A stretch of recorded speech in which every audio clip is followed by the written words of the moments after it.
You've been very vocal about turning Chancellor University into a research-led institution.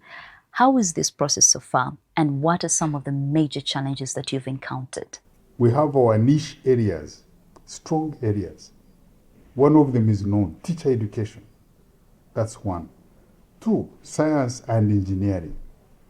Kyambogo University is the largest engineering training institution in the country. And the third one is inclusiveness, what you talked about.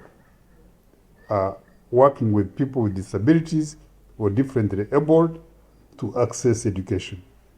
There are so many institutions out there who want to work with us in these three areas, especially teacher education, science and engineering, and also working with people who are differently able. And those come out looking for us. The advantage we have is people who give out research funds these days. They don't want to give money to a single institution. They want to give money to a consortium, a group of institutions, preferably in different continents. So one partner in Europe, one partner in Africa, and another partner in Asia. So if you are not positioned with your networks to be able to benefit from these calls, you will be left out. That's why it is important to have these partnerships. You have also called for increased funding. What level of resources does the institution need to achieve this vision? And the number of people who want to do research increases. 1.5. And I'm glad government also realized this, and through Parliament, they gave us an extra 1 billion. But they gave that to many universities, Kyambogo, Stema, Guru, these universities, so that they can start doing research. But that is like giving you a test so that you love it and then you do more. So my thinking was, once we build the capacity of our members of staff, then they should not be looking at this little money here. They should now be looking at bigger money.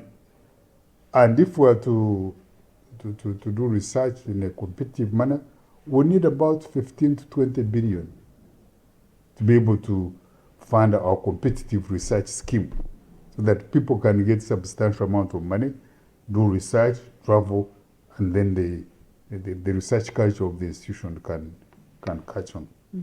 It is good news indeed for the institution that you are now registering an increase in the number of PhD students. But one could argue that there are greener pastures elsewhere. As an institution, what is your strategy to ensure that you retain these numbers and, better yet, attract more students to take on PhD programs here at Chancellor University? You're talking about the ones we support? Yes. There are about 68 whom we support for their PhDs. These people already have teaching positions in the university. So they're already members of staff here. And with the improvement in the salaries of staff, many of them look forward to come and continue working. And one of the things I'm targeting is to work with the government to give us money for promotion of staff. But the money public service gives us is the money for people in post, those who are there, and does not give us money for promotion. If we can get money for promotion, and a person who has qualified to rise to another level can rise to that level, then we'll keep these people here.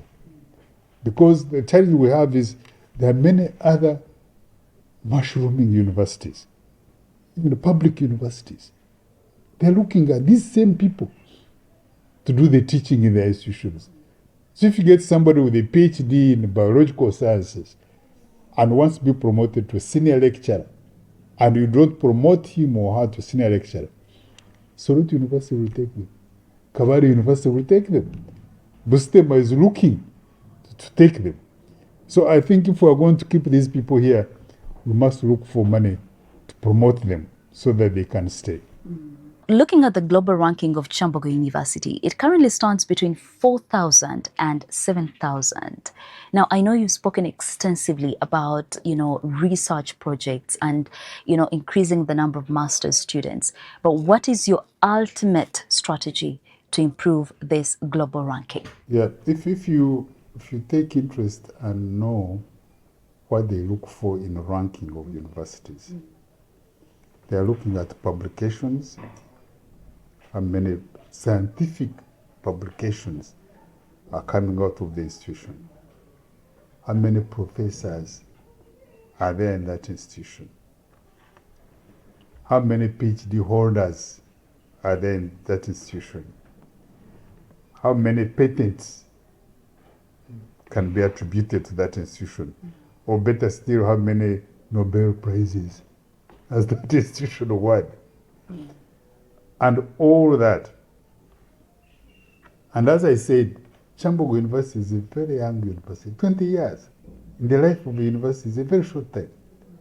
But we are moving slowly to improve our ranking by increasing the number of publications we are putting out, by increasing the number of PhD holders.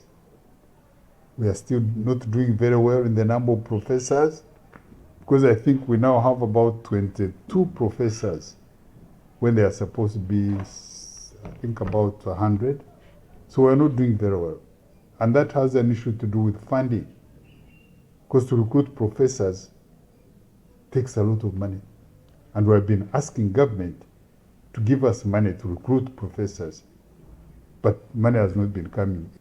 And that's why these institutions which have been trying to engage in the ranking have now had to bring in professors from outside. We have professors from Cuba. Those are not professors, they are master's holders. You have professors from Nigeria.